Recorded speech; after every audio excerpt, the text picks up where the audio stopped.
Two. Morning. Good, how are you today? Recording Made in it. progress. Yes. That's South Dallas or? Yeah.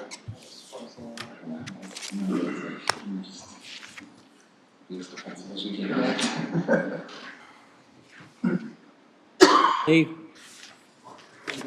Come on. You're keeping up with that part right there, right?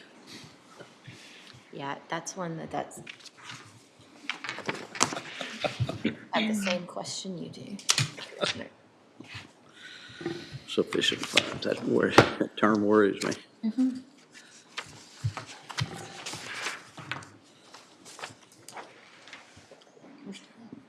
Oh, thank you.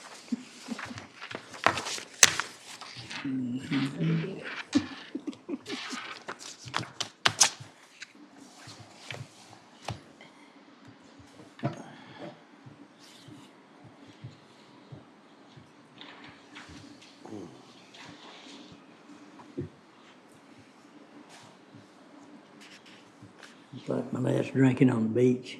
Yeah. Oh, Millette, I love her. I was hoping she'd be here in person. A nice background. Hi, Scott. Good morning, everybody. Good morning. It is a nice background, but I'm not at the beach, trust me. Okay. Well, That's false advertising. yeah, we're gonna start the meeting just here in a minute or two, Millette, and That's then, we have a few preliminary things to get out of the way, and then we'll have a presentation by the Sports Commission, and then, you guys will be right after that, so, no problem. Well, we're here. all right, thank you. Just Thank you. enjoy the beach while you're there. Yeah. Okay. Tracy.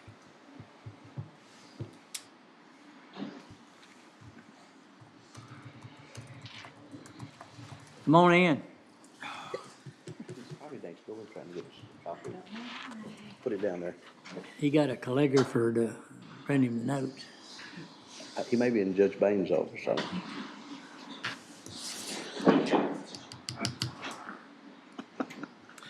Okay, good morning, everyone. Let's start, bring court to order. Today is Tuesday, January the 20th, 2026. It's 9:01 a.m. Proof of posting, please. The agenda was posted on Tuesday, January 13th, 2026 at 4:15 PM. Thank you. All right, let's pause briefly for a moment of silence, then we'll have a pledge to the flags.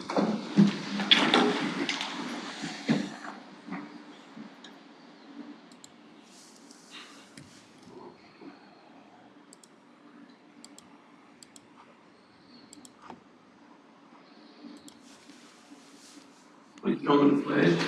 I pledge allegiance to the flag of the United States of America and to the republic for which it stands, one nation, under God, indivisible, with liberty and justice for all.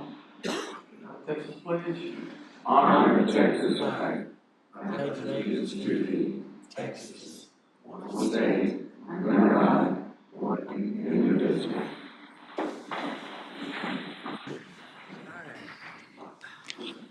Thanks, Steve. All right, if there's anyone here to speak to the court on business matters, please come forward and do so now. I think there's one. Okay. Good morning, Morning, guys. Morning, state your name and your address in 3 minutes. Robert Urbanowski, 1835 Kirkland Hill Road, Axtell, Texas. Just here today to thank our new precinct commissioner for mowing our roads. We can actually pass a vehicle without having to stop. I know I complained about it a couple of times to Mr. Jones. Mr. Wilson got it done. I don't know how long it's been since the roads were mowed, but out of our driveway, about 80 feet to the east, across the road, was a mesquite tree about 40 inches tall. And that just tells me how long it's been since the roads were mowed, or the ditches were mowed. But wife and I, we cut our mesquites in our patch every year, and they're usually 18 to 20 inches tall. I don't know if it's been a year. The mesquite tree was actually about 3 or 4 feet off the road, but It's gone, and I want to thank Mr. Wilson and thank McLennan County for taking care of our roads, cleaning up the ditches. Thank you for your time. Thank you. Thanks, sir. Yes, sir. All right, anyone else? If not, we'll, under items, D, under proclamation resolutions, we do not have any today. Today, on the consent agenda, recommended pulls are, E3A and, which one's the burn ban? E7. And E7. Are there any other recommended pulls other than what I just mentioned? All right, with the exception of the pulls previously mentioned, is there a motion to approve the consent agenda? So move. Second. Motion made and second. Any other discussion? No other discussion. All in favor say aye. Aye. Opposed? Passed. All right, we'll hold those two pulled items and come back to them in a minute. I'd like to go to items, M3, M3. This is a Greater Waco Sports Commission's presentation regarding the Aquatic Learning Center. He's the only one. Thanks. Go on up. Just messing.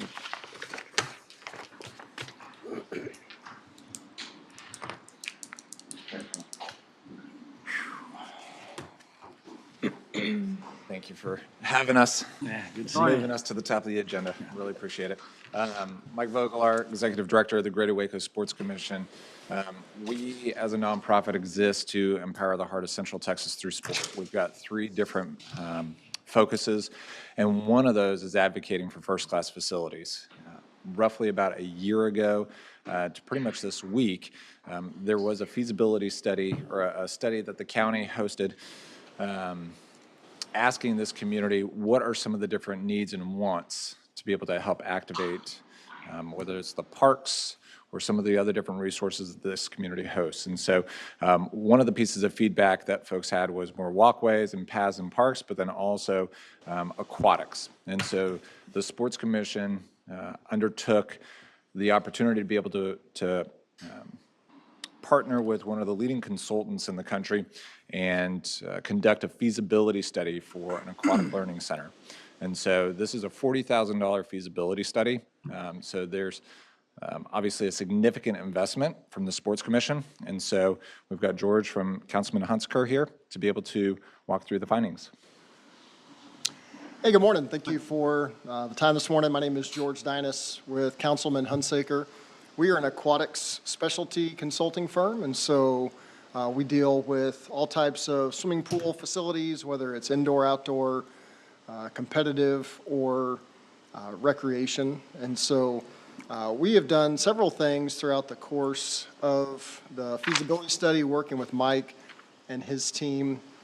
The first thing we did was they had developed a group of aquatic experts within the area to join their committee, and so we met with the committee several times throughout the process. And so we looked at not only the need for an aquatic facility here in Waco. We do that in several ways, looking at the number and types of competition swimmers. We look at recreational-based aquatics for the community. We also look at things like learn to swim and water fitness. We couple that with demographic research, and what that helps us determine is look at the 270,000 people here within McLennan County and determine, what the utilization rates could be for an aquatic facility. And once we have the need, we look at different conceptual programs in terms of size and scale of facilities. And what that helps us to do is directly tie the need for aquatics here within the Waco region to facility type. And so we ended up exploring several different facility types throughout the process. One of the things that was a key goal and vision was not only it was really a balance. It was a balance between community use, but also drawing outside events and economic impact through aquatic sports to the Waco region. And so we looked at different sizes and types of aquatic facilities that could support those types of activities. When you talk to USA Swimming, they will say that typically a community of about 100,000 people can support an indoor 50-meter pool through utilization, number of competitive swimmers, as well as community lap swim, water walking, shallow and deep water aerobics, those types of activities. And so with the shortage of water here in Waco for, with the YMCA, the pool at the local church, and you have the Doris Miller Community Center that our company helped with the renovation on. Shortage of lane space is key, and I think that that's one of the things that we saw from the beginning. Even dating back 25 years when I was a summer league swim coach and the games of Texas were hosted here in Waco, and they packed hundreds upon hundreds of people into the YMCA for the state swim meet in 1999, and I still remember it was really crowded. And so being able to have a facility that could support larger competitions, but then also provide the community the necessary space just for fitness, recreation, and instruction, we feel is critical to this region. And so we looked at several different options. We looked at the base of what you would call an Olympic-sized pool, a 50-meter by 25-yard pool, similar to the picture there in the bottom right-hand side.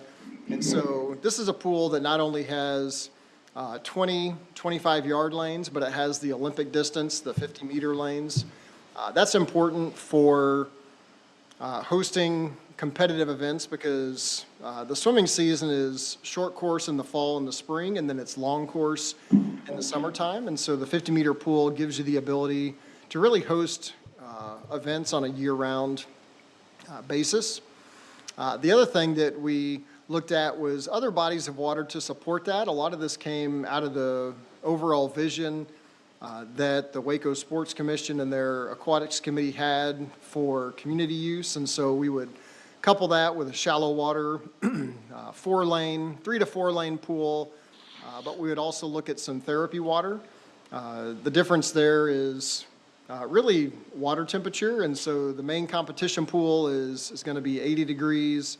The swimming lesson and water fitness pool is probably going to be 85 to 87 degrees, but then the warm water therapy is really meant for aquatic rehab, and that's going to be 92 degrees plus. And so when we start to look at the population characteristics here and the age breakdown, having all 3 of those bodies of water, we feel would be critical to the success of the facility. And so we looked at a variety of combinations of the bodies of water that you see there on the slide.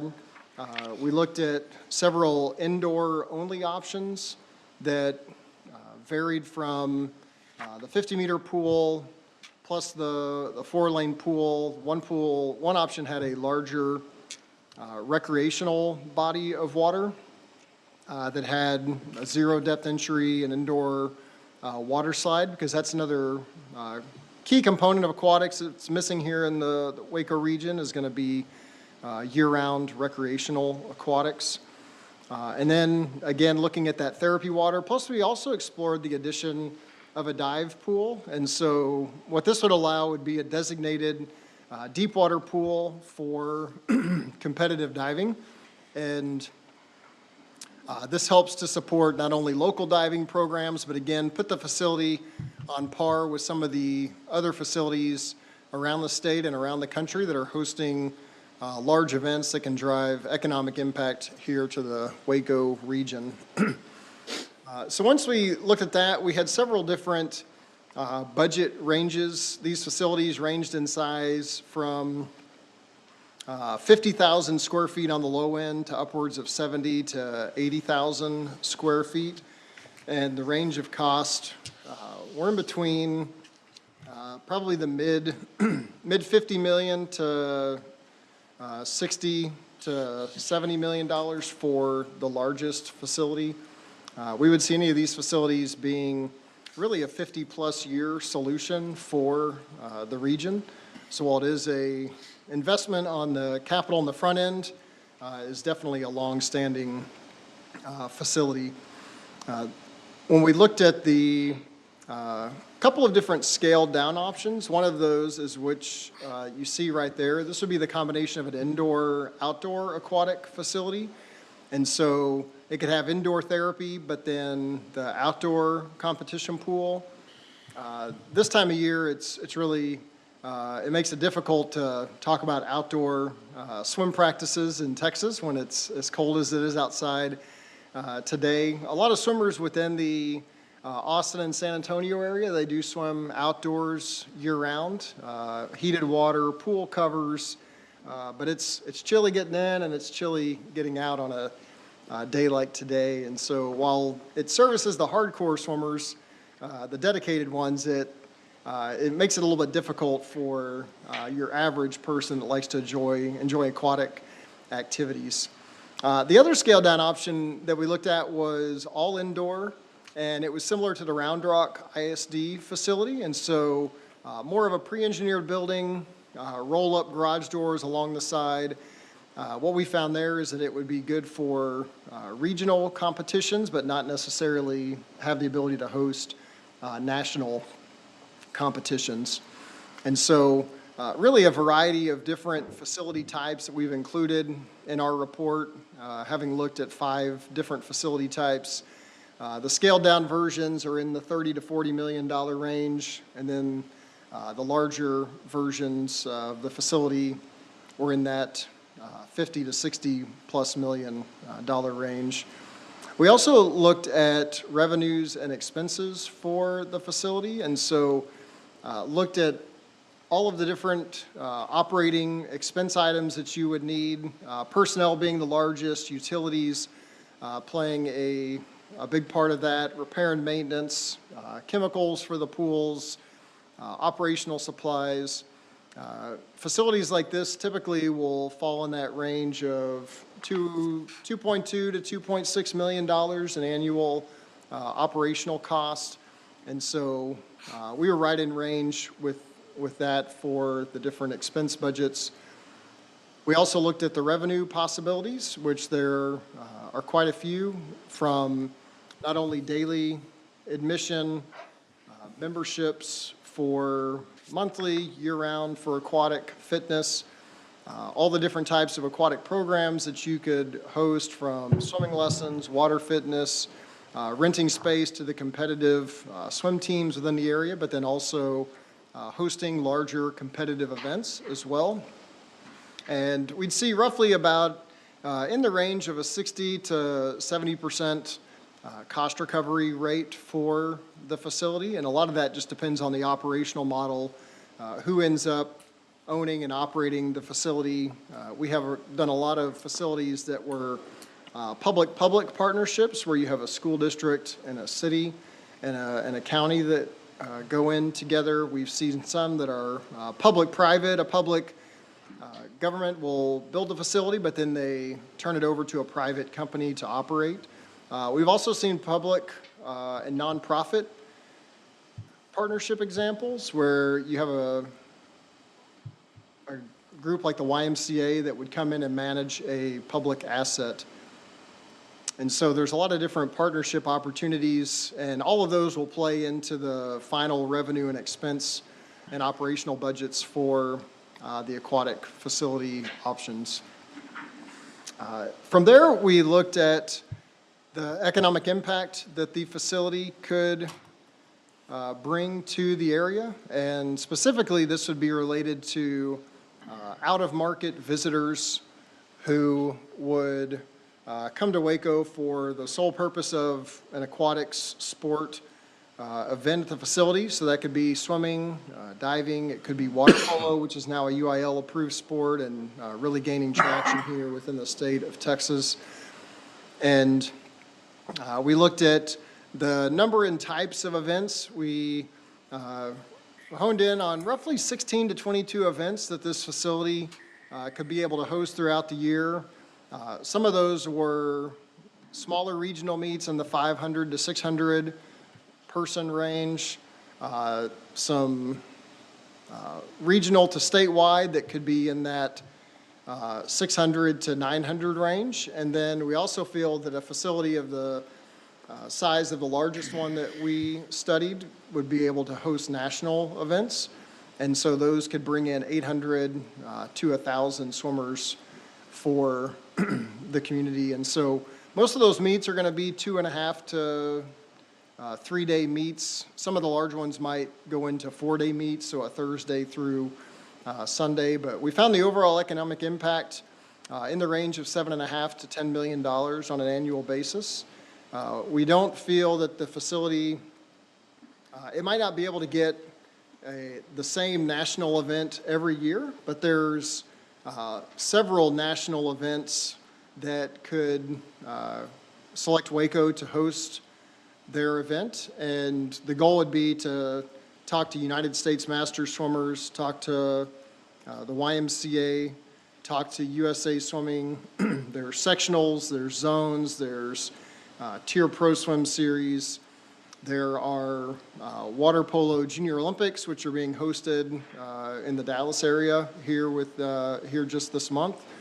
And then there's also USA Diving, AAU Swimming. And so the goal is to be able to communicate with all of those different groups, bid on specific meets and events, and so you have at least one national event per year. A lot of times we'll see that one national event can bring in $2.5 to $3 million just by itself in economic impact through tourism, hotels, restaurant, and spending. And so that's a fairly brief synopsis of what we've been working on for the past 6 months. Kicked it off with Mike and his team back during the summertime. And so budget ranges again in between that 55 and $70 million range. Operational cost recovery was about 60 to 65%, and then an annual economic impact was in the range of $7.5 to $9 to $10 million on the top end, just depending upon the number of events that the facility ends up hosting. So with that, I know it's a fairly brief overview of what we have been looking at for the past several months, but Mike and I would welcome any questions that you might have. Do you have the economic breakdown within a presentation like this that we could look at? Yes, we do. We have an overall final report that we've put together that has that breakdown of number and types of events, average daily spend, total number of hotel rooms, as well as out-of-market visitors. Sure. And then the operational financials on it, or what you think will be your operating expenses, and then back to your recovery percentage of 65 to 70%. You got that all where we could look at that and understand it. Correct, yes. Within the report that we can send to you, it has the itemized operational budget for all of the options as well as the revenue line items. And then we have a summary chart that has that total revenue versus expense as well. Okay. All that's complete already. You finished doing all that, so. Correct. It's ready to roll out. Yes, sir. Okay. Other questions? Can you attach a 60% recovery? Go ahead, sorry. What, 65. 60, 65%? Yeah. Recovery? What exactly does that mean? What does that, does that mean that it generates a certain amount of revenue, or is it that offset 60% of the cost or 60% of the total cost of the facility? I've never seen that type of projection in a. Yeah, it's the direct revenue, right? In other words, the daily rentals and those kind of things. It doesn't have anything to do with the economic revenue. It's generated outside of that. Is that correct? Correct, yeah. And so we use the term cost recovery rate in terms of percentage of expenses recovered by revenue. So we would see this as a subsidized facility. And some of that depends on the operational model that Yeah. is put into place, who owns, who operates the facility, but we would see it needing a subsidy, and some of that has to do Does with. that include debt service on the 70, on building of it? No, that would be in addition to that, yeah, because typically when we work with governments, the capital costs and the operational costs are separate, but with indoor aquatics, So that historically, it's 60% recovery is just operational. operational, correct. Daily operational. Off of about 2.5 Weekly or million. Whatever. Which would be about 750,000, something like that, of negative cash flow outside the economic impact that it provides to the community, which would be substantial, I think. Do y'all have any figures to attach to, like, the number of participants, of people who accompany them, that would create an economic impact, like, are there three persons for every one participant, or 4 persons for every one participant, or the whole clan comes, so there's 10, or? Right. Yeah, we usually look for swimming right around that 2 to 2.5 people per swimmer, and so we had projected close to 70,000 out-of-market visitors to this region based upon that metric. Okay. I would only have one comment, that if this ever comes to fruition, which it's a great idea, seem like you really limit yourself when you go with your competitive pool outside instead of being indoor. Sure. I don't know too many people want to swim 16-degree weather, so, outside, so. And spectators too would be outside. So, that's just my only comment. What is a natatorium? So that would be, That expression, yeah, so that's just the building that encloses a swimming pool or swimming pools. That's what all that means. Yeah, so that we could call that, sometimes we use, it's natatorium, other times it's aquatic center. There's a variety of terms out there, but that's just the enclosure for the swimming pools. Okay. And we'd see with each of these options, not only do you have the natatorium, aquatic center part, but then you have the support spaces that are necessary to locker rooms, office space, lobby, food and beverage, spectator seating, all of those critical areas. And y'all are thinking that would be located within the city limits of Waco? Is that correct? Not necessarily.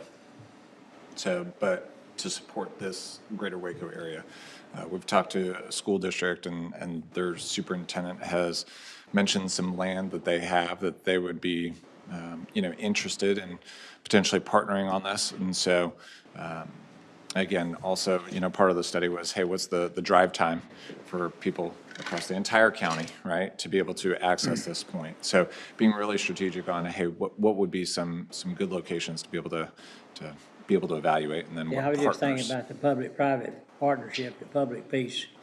The bigger the city, the stronger the public piece is to be able to do things like that. And most of the hotels and those things are within the city limits of Waco, and so they get the sales tax benefit off of it, so there'd be more opportunity for them to gain out of it than out in a rural area or someplace like that.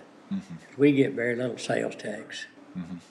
And so, and it would be, I guess it'd be a non-tax revenue place, would it? It wouldn't be taxable, would it? So, you mean the facility itself? I'm just trying to figure out how Like the property county. taxes? Well, it depends upon who owned it. If Yeah. it was a private, then it would be, Property taxes. it'd be but- property tax paid on it. If it was public, then it wouldn't be. Exempt. But I don't know how Yeah, a public-private works. We don't have many yeah. examples of those here.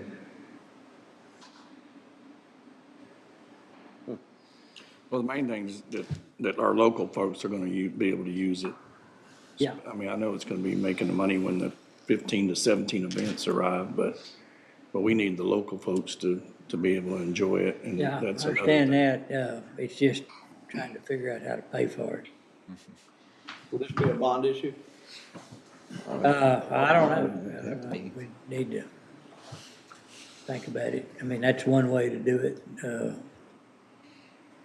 you know, with the new, the potential of having a more restrictive process for selling bonds with the Right. governor and lieutenant governor's plan, it'd absolutely have to go to the voters. Yeah. So, but, and I've heard some of the school districts say that we're the largest, I know Ed Love said at the Waco Independent School District that they're the largest school without a swimming team, or, you know, that it's unusual, and they'd like to be a part of that. I know there are some swim teams at schools. Where do they swim? Y? For competition or practice? They swim currently at the Y? Correct, yep. Yeah, Midway ISD swims at the YMCA. And they're the largest swim team, high school team within the region. Yeah. A lot of the school districts have said, we don't have a swim team because obviously we don't have a facility for the students to be able to do it. And that's what Ed Love was saying. And so there are schools that have had swimmers. Robinson ISD has had a team because they've had some swimmers that have expressed the commitment level to it. And then the next year they haven't, and then they have. And so they'll swim at the YMCA in the morning. Sometimes they'll swim 5 to a lane, which is a lot. It's pretty crowded. And then for their competitions, they'll go down to Round Rock and Austin and Mansfield and South Dallas. And so they're having to go and compete in a lot of the other different communities for long road trips. Where is the nearest natatorium or aquatic facility? Round Rock or Mansfield? I think there's one I know there's one in Dallas in there, up at, is it Mesquite or Garland area or something? Is there a natatorium up there or not? Yeah, some of the larger ones that are hosting meets now, Garland, Louisville, Mansfield, Rockwall within the Dallas area.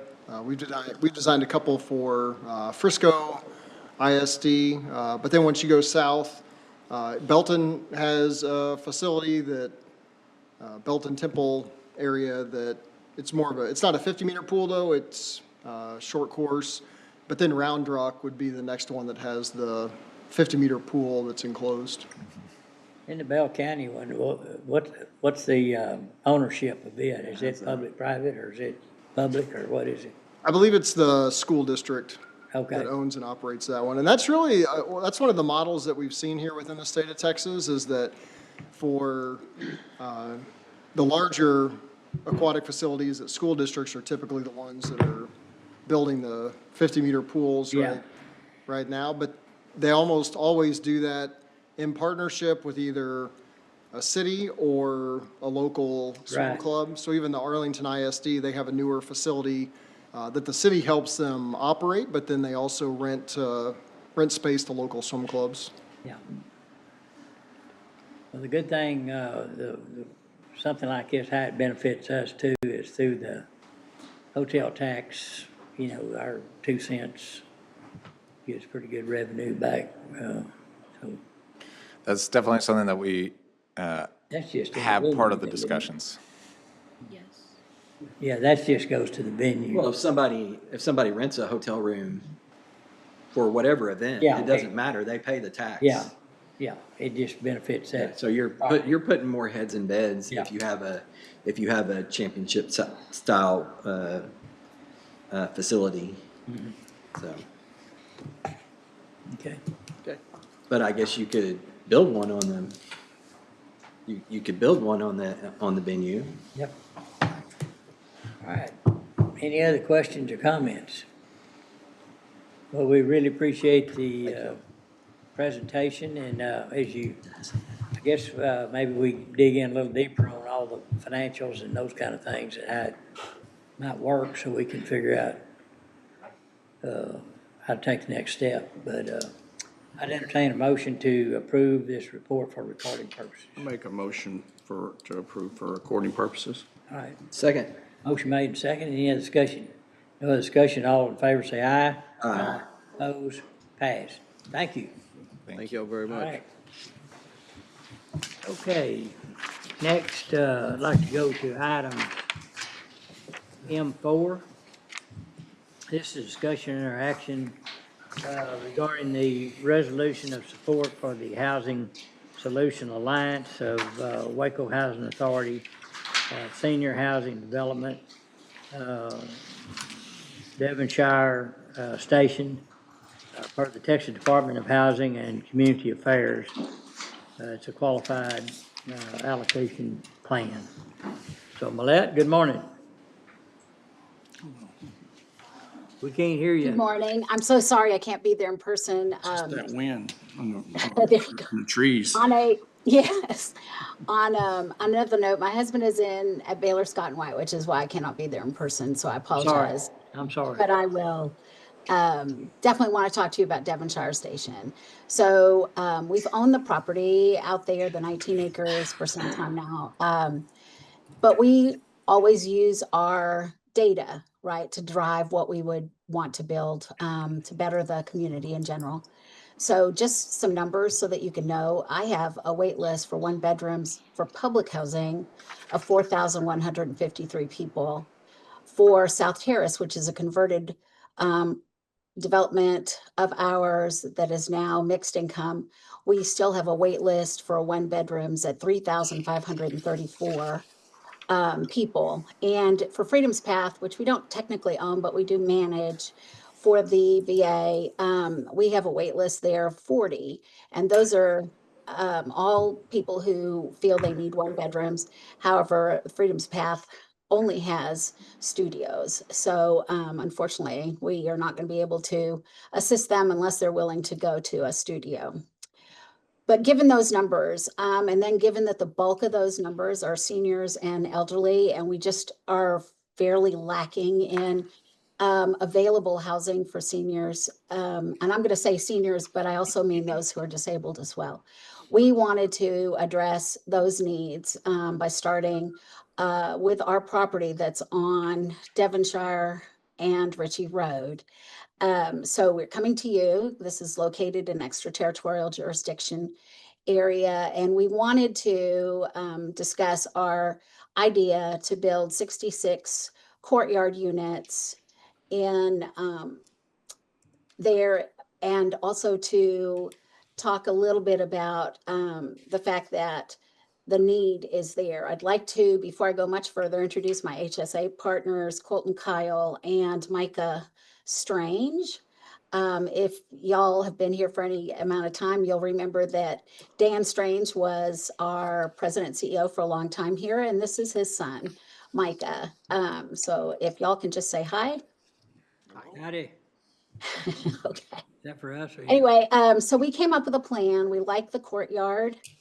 We like the courtyard example. For one thing, they can check on each other. They've got a green space around them, and it does protect them in a way that after hours cannot always do. So for us, this is a really ideal plan. HSA has experience building this courtyard style development, and I'm assuming you all have the paperwork in front of you so that you can kind of see what it would look like. But for us, it's a matter of trying to address those needs. The property will be located outside of Hewitt, so it's obviously in the county's jurisdiction area. But if you have any questions, I think between Micah, Colton, and I, we can answer them. It is an application for tax credits of about $23 million, almost $24 million. As you can see, the uses are all clearly laid out there. We know that as far as an economic impact, we know that there'd be about 106 construction jobs for the first 18 months or so until we started housing people. And then after that, it would help create 29 full-time jobs. We feel that even though we're going to tax exempt the property, it is a consideration that is worth dealing with because of the desperate need we have in this area for quality, affordable housing. Just so you know, we pay about $1,300 for rent for one-bedroom apartments. And of those apartments, it is very hard to find housing for people who might have special needs. It is a desperate attempt to try and start dealing and climbing out of the hole we have here so that elderly people can stay in areas they're comfortable with, continue to go to the churches they've always gone to, continue to visit with their relatives, because it's here and it's not located in Dallas or Fort Worth or Austin. Anyway, Colton, Micah, anything else you'd like to say? No, I think, I mean, you handle it pretty well from what our perspective is, but certainly the commission may have questions. All right, any questions from the court? Yes, please. Explain the term mixed income senior development. Sure. Micah, you want me to do it or? You can go ahead unless you want me to. Okay. So mixed income development means that we will house people of all incomes. So we will we will have fair market units, as well as units for people at 30% and below, and everywhere in between. Are they all seniors? Yes, This is all seniors regardless of income level. Correct. It is only for seniors and disabled. That's it. And what are you saying seniors? What are you defining seniors? So HUD defines seniors as 62 years old, but the money is coming from the state and they define it at 55. You can't go there yet. 55 and up then. Okay. Do these ever, I've heard of developments that started out as senior developments, but because they couldn't fill them, they after the fact that they were built, they ended up not being senior developments. Have y'all had any experience with that? No. If I had another 1,000 units, I'd have seniors who would live there. Okay. Okay. Thank you. Other questions? And when you say tax exempt, are these exempt from all property taxes? Is that correct? Yes, they're exempt from all taxes. We're one of the entities the Attorney General recognizes with the ability to tax exempt. It's how we keep the rents low. And that's because you own the land, Millette. Mm-hmm. Yes, of course. Yeah. Waco Housing Authority? Yes. Okay. Yeah. Do you have plans to do something with the other, will be 12 acres left over? Yeah. We do not have plans from our part as of yet. I want to see how these go, and if the need still obviously is going to be there, we may build more, or we may look at home ownership, in which case that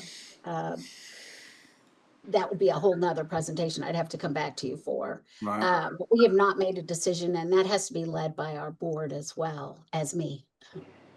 Yeah. Other questions? All right, what's the pleasure of the court? What do we do? I mean, what do you need? It's approving the resolution. It's There's in a the package. resolution of It, support. yeah, and, it sounds like there's a need, and Definitely a need. Millette's watching over this, and she has a good history with the court, recommending good projects, so I would make a motion, we approve the resolution. Second? Have a motion, second, any other discussion? No other discussion, all in favor say aye. Aye. Opposed, pass. Thank you. Thank you. Thank you. Lad, I hope your husband gets okay. I'll update you later, Scott. It's pretty serious, but we're going to get through it. All right, thank you. You. All right, bye. Okay, let's go back to the pulled items on the consent agenda. Oops.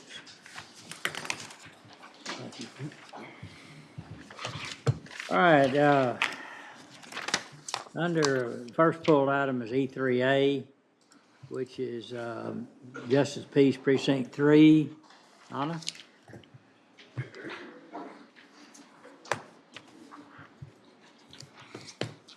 Good morning. Good morning.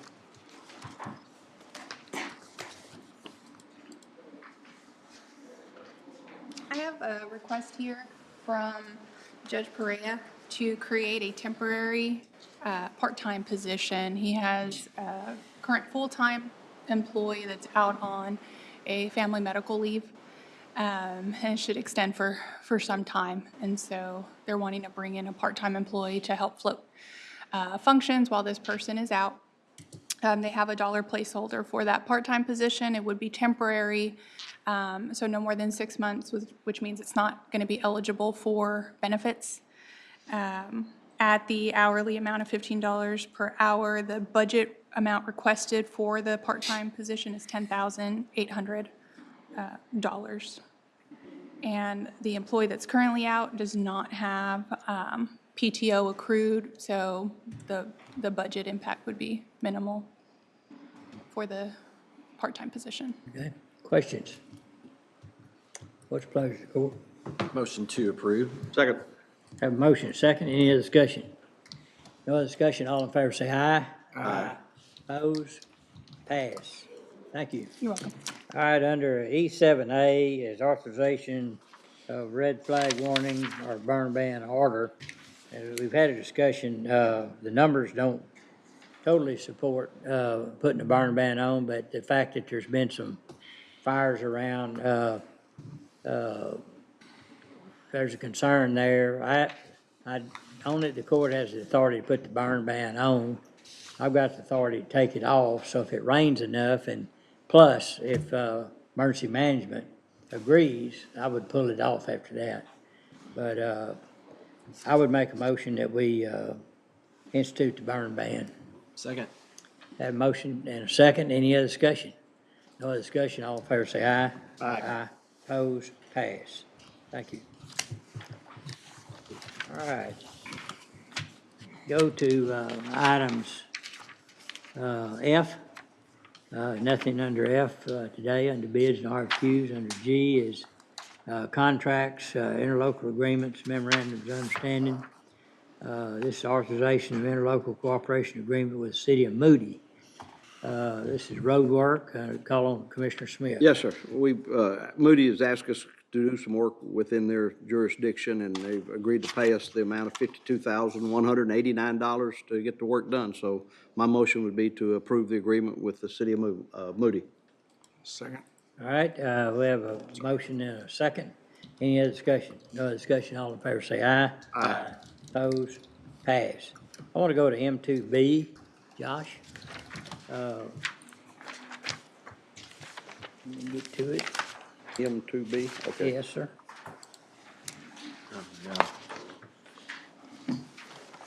All right, this is authorization of adoption of section 7.2, the pretrial intervention program. Thanks for introducing her. Thank you for the help, Josh. She's done fantastic work. This was a group effort with her office, the auditor, as well as Mr. Dixon. Good team. Yes. Thank you. So we have here a request to adopt a pay policy for the pretrial intervention program pay. So this fund is used to pay employees who are helping support the pretrial intervention program. This has been a practice now for some time, even before Josh is as district attorney. Past district attorneys have used this fund for that purpose. We're just outlining the administrative processes and pay out of this program, outlining the functions that are supporting the program, and then the amounts of pay for the employees involved in the program. And as Josh has said, it has been reviewed by the auditor's office, by Mike, legal, and his office, and Josh's office as well. So we recommend it for approval. And remind the court, this is money coming into our office from applicants into the program. Right. Right. Any questions anyone would have? No questions, one comment. I've noticed our policies never get any shorter. Ever noticed that? Motion to approve, Judge. Second. I had a motion and a second, and a recommendation that we review policies to see if there's any to delete. All in favor say aye. Aye. Opposed? Pass. Thank you. Thank y'all. Thanks. Thank you, both of you ladies. Okay. Going to G2, This is authorization of master service agreement and related statement of work with the next election service, LLC, Jared Smith, Goldsmith. Hi, Judge. How are y'all today? Good there. Need to change it. So, this is to renew the contract that we currently have with Next Election Services. Just a reminder that Next Election Services, that is the group that is formed of former VOTEC employees. What they do for us is they help service our VOTEC software. They've been a huge help to us through this last November election, so we want to continue working with them through the spring. This will take us through June, which will get us through our spring election season. And at that point, we'll kind of reevaluate what we need to do going forward. But yeah, I want to go ahead and approve this. This money is going to be coming from our budgeted item, which would have paid VOTEC for this year. All right, any questions? All right, what's the pleasure of the court? Motion to approve. Second. We have a motion and a second to approve the agreement with Next Election Services. No other discussion. All in favor say aye. Aye. Opposed? Pass. Thank you very much. Thank you. All right, next going to item G3, authorization of pricing supplement agreement with TransUnion Risk and Alternative Data Solutions. Call on David Ives and Ken Bass. Ken's had to leave, so David, you want to go over this? Yes, sir. This is an agreement with TransUnion for the TLO service. It's an investigative tool that is in not just CID, but some of our narcotics units and units that do investigations for school safety purposes. As Commissioner Smith had pointed out, there is a fairly large increase in this contractual price for the service. We're going to look at ways to try and limit the search, but still be investigatively viable to help with that cost in the future. But for right now, we would recommend that the court approve this so that we can continue the use of this service. All right, any questions for David? If not, what's the pleasure of the court? Motion to approve. Second. Have a motion second. Any other discussion? No other discussion. All in favor say aye. Aye. Opposed? Pass. Thank you. All right, next under H is capital improvements, repairs, maintenance projects, and construction projects. H1's regarding the Heart of Texas Fairgrounds, Extra Event Center, parking lot replacement. TJ? Yes, good morning, everyone. Morning. So you have before you a not to exceed change order from JRJ in relation to some large sections of concrete that we actually found underneath that parking lot out there at Extraco. So this change order associated with it is to jackhammer it all out, load it up, transport it off site, and get rid of it. It's a very large amount, but it is a giant section of concrete that we ran into underneath that slab. So we're thinking at some point it may have been a runway, may have been a housing facility back during the old Air Base days. We're just not sure, but we know we got to get it out of there. We've reviewed it. Everything seems legit. We do recommend it for approval. And I understand there was no rebar in that, no steel in that concrete. Huh? No steel at all, and sections of it go within 14 to 16 inches in depth. So, I mean, it's big. I was, so Dustin and I were talking about that. If it was during World War II, or there was a shortage of steel, they was all going to the war effort, so they just poured the concrete thicker. And it sounds like that might be the case here. So any questions? Absolutely. Just a couple of concerns. Number one, this venue money? It is. Okay. My question is, in our ongoing negotiations with HOT to run the venue, one of the stipulations in there is that large projects we will fund if something major were to happen to the base. It'd be a large project. So my question is, where does this put us financially with able to fund a large project that might come up if something failed over at the base? So, I mean, of course, it's eating into that fund balance. this project ate into a lot of the reserve we had, but there is still funds available for these routine repair and maintenance expenditures that are occurring or something. Routine. Yes, I mean, when a project comes up, it'll be hard to know, how much those are. I'll just say, on the next agenda, I'll have a report for you, and we'll look at the calendar year 25, what the project looks like, what the revenues look like. We'll also present to you the amounts that are surplus that we will need to push to the school district and the city. But I'll have a more exact, after this today, I can give you some more exact figures on that next agenda.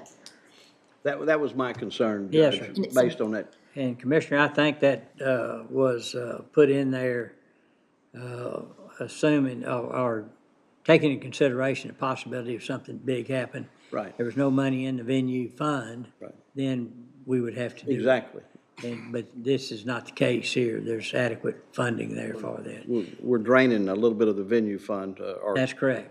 That is correct. And I'm sorry, I don't have those figures today, but on that next agenda, we can look at some scenarios, look at your balance, and then that way, you're fully prepared for what may occur. And I guess the only other thing I would ask is, when we do these contracts, or we go out for a bid or quote on contracts, we don't ask the people to do any subsurface investigation to determine if there's a bone pile or a rock pile or a gold mine underneath it. We don't, Unless it's required. we don't ask them to do that. So when this BJ? happens. There's no telling what And they- Commissioner, we actually did do some cores on this project, but where we're finding the concrete was not out into the main body of the project itself. It's kind of all concentrated over towards the show barn, and it's various depths along the way. So we hit a couple of cores that were about 4 inches, which we weren't concerned about at all. And then we get out a little bit further in the project, and we've got some 14, 16-inch stuff. So without doing, a complete 25-yard grid throughout the entire project, which we would have never done to begin with. We just didn't know. Okay. Any other questions? Yes, sir. The bigger question I would have for you is, how are our revenues holding up with regards to the venue project? Because I know we're gonna spend down at times, but so where are we at? Are we still on target? We are, definitely. And we'll look at that. We'll look at by month, by year, how that's increased, through December 2025 on that next agenda. I can give you some more exact details on that. But yes, on target. And the building is insured. it is part of our insurance. Yes, sir. Our tax. It's on our property schedule, correct? Yes. Okay. Any other questions, comments? All right. I'll make a motion to approve the change order. Second. Motion made, second. Any other discussion? No discussion. All in favor say aye. Aye. Oppose? Pass. All right, next is, let's see, TJ, you got the next, it's on Justice Peace Precinct 5 Office Edition. Yes, sir. This is our ongoing material testing with Langerman Foster on the project over there for the renovation. Everything looks great on it. We recommend it for approval. All right, any questions? Not, is there a motion to approve the invoice with Langerman Foster? So moved. Langerman Engineering. All right, we have a motion. Is there a second? Second. Motion made and second. Any other discussion? No other discussion. All in favor say aye. Aye. Oppose? Pass. Under I is budget amendments, transfer changes. Under I-1 is regarding the FY25 budget. Francis? Yes, sir. So we have two cleanup budget amendments for FY25. So we are in the process of wrapping up our year-end review, our year-end audit. We'll have our financial audit over the next 2 months. But preparing for that, these budget amendments are necessary to move expenditures to correct line items for financial reporting and for grant purposes. We're also in some of the lines accounting for final accruals through the end of November. And so if you have any questions, let me know. But no additional expenditures are occurring, of course. This is just cleaning up our financial information. And so I-1A, this is for general fund, the line items in general fund. And you'll see that we're moving from line items that had excess in general fund. And then I-1B, this is for some special revenue funds, also cleaning up lines, again, related to properly stating expenditures in the correct lines or for grant reclasses. And so moving, of course, within those special revenue funds to make those lines sufficient. Okay, any questions on that? Is there a motion to approve those? So move. Second. Motion made and second. Any other discussion? No other discussion. All in favor say aye. Aye. Opposed? Pass. Under I-2 is regarding the FY '26 budget. Yes, and so then moving into FY '26, we have budget amendments to present, starting with I-2A. This is general fund countywide. This is a budget amendment request to move from countywide contingencies into professional services. This is to cover the professional services related to the redistricting that was approved in November. I-2B, this is in Fund 150, our Court Reporter Service Fund. This is a request from the 474th District Court, and it is to cover software cost for that court's court reporter.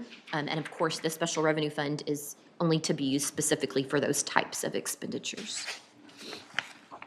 I-2C, this is Fund 401, Permanent Improvement Fund.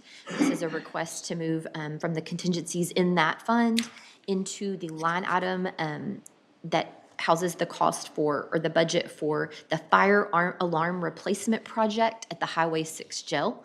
So this is a request to increase that project by $15,000. And there is a quote from Centex Fire and Security attached that relates to that amount. I-2D, this is General Fund Human Resources.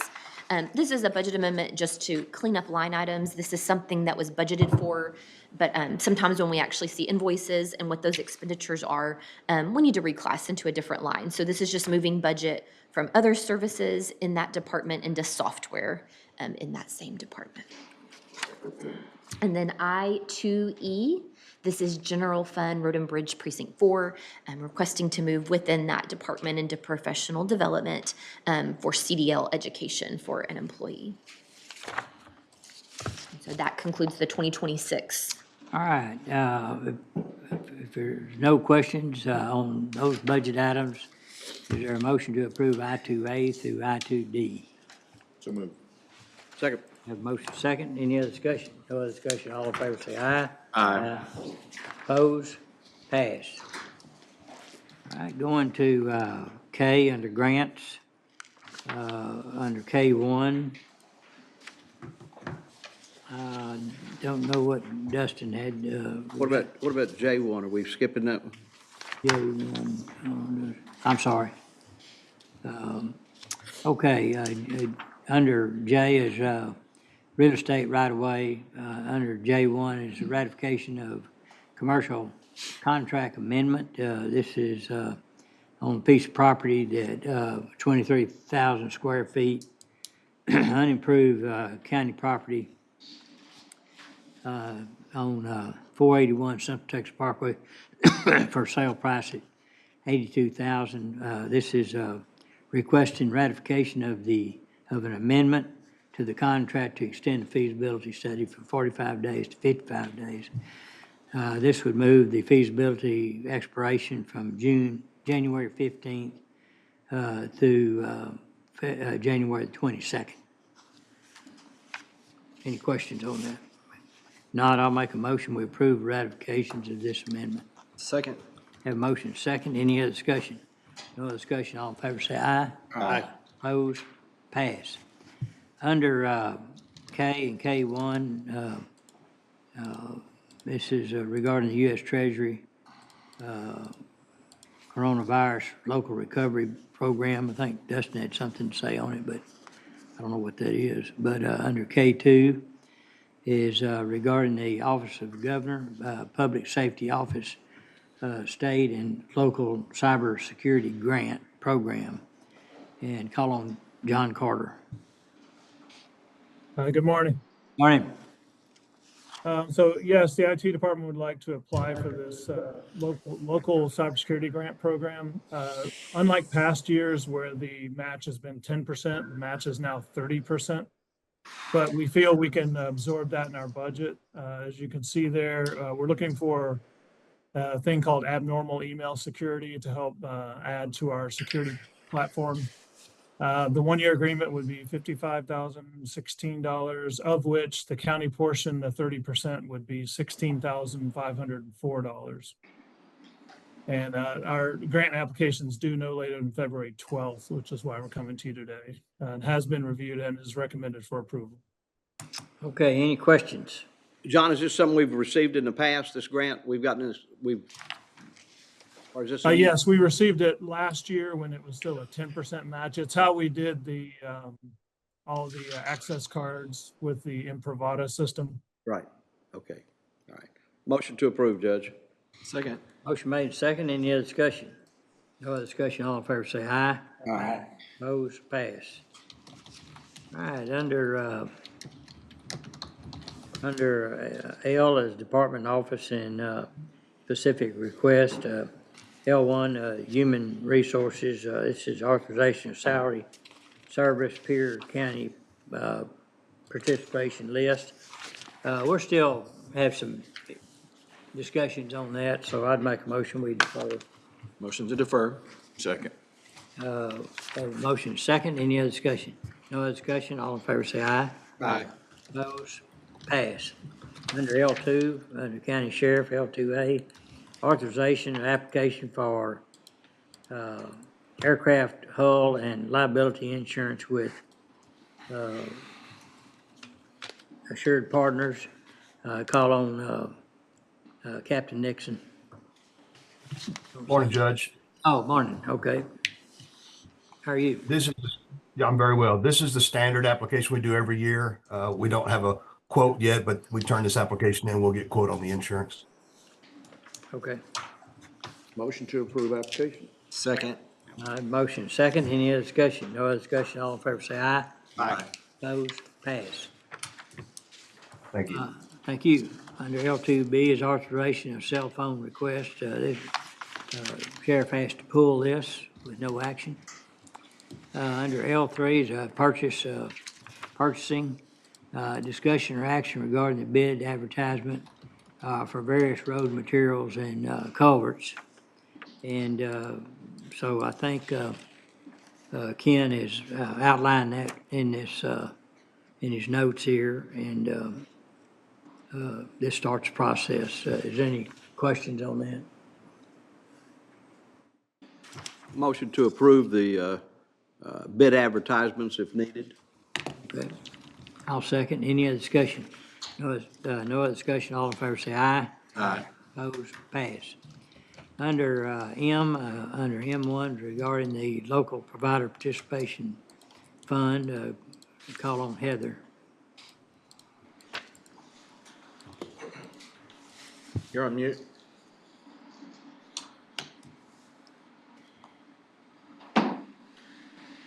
Nope.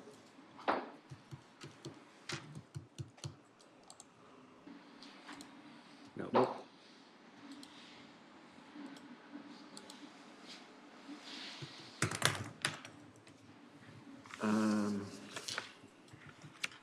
She's asking us to approve. An IGT. Yeah. Let's see, so the due date is, it would be the balance of in the account on Monday, February the 26th, with a settlement date of Tuesday, February the 3rd, 2026. Is that a motion? I make a motion that we do that. Second. We have a motion and a second. Any other discussion? No discussion. All in favor say aye. Aye. Opposed? Pass. Thank you, Heather. Good hearing from you. Great to hear from you. Call IT. Okay. Under M2 is regarding the McLennan County Employee Policy Guide. Call on Anna.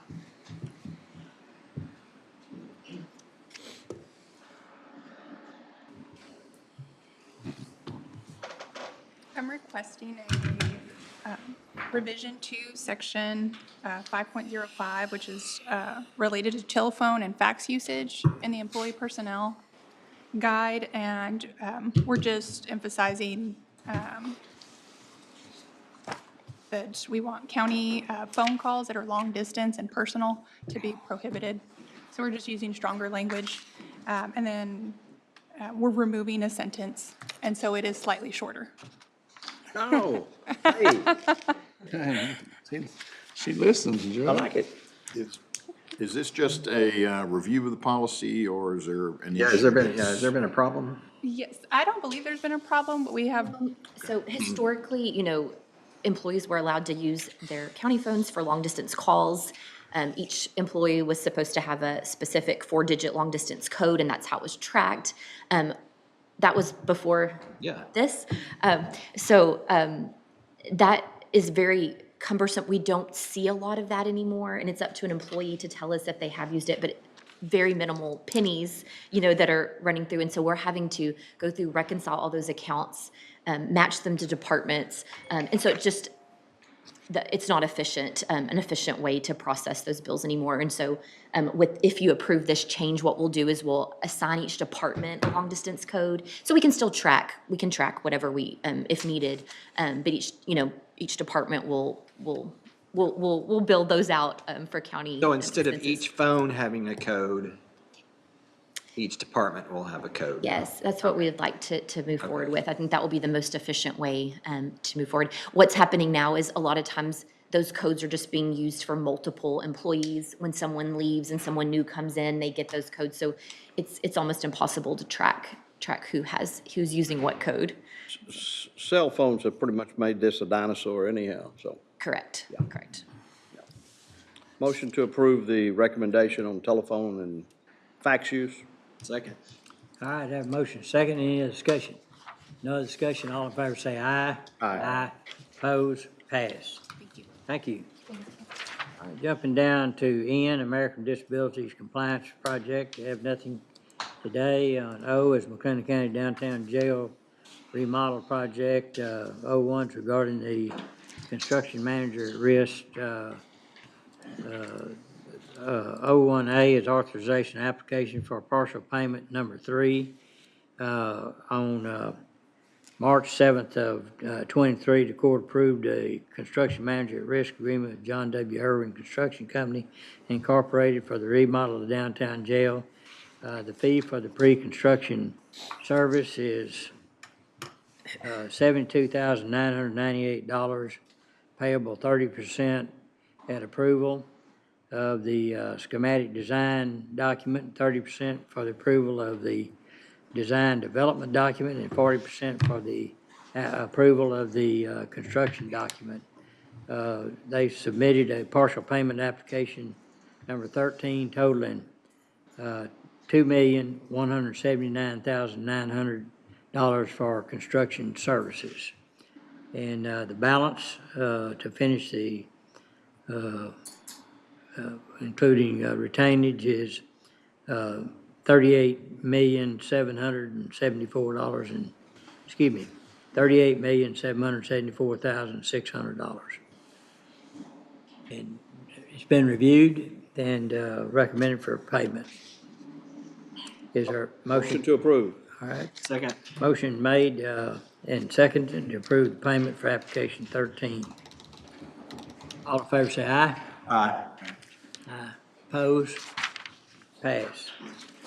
All right, under work session, we have nothing today. So on the Commissioners Court agenda, that completes that. And so we are adjourning that meeting and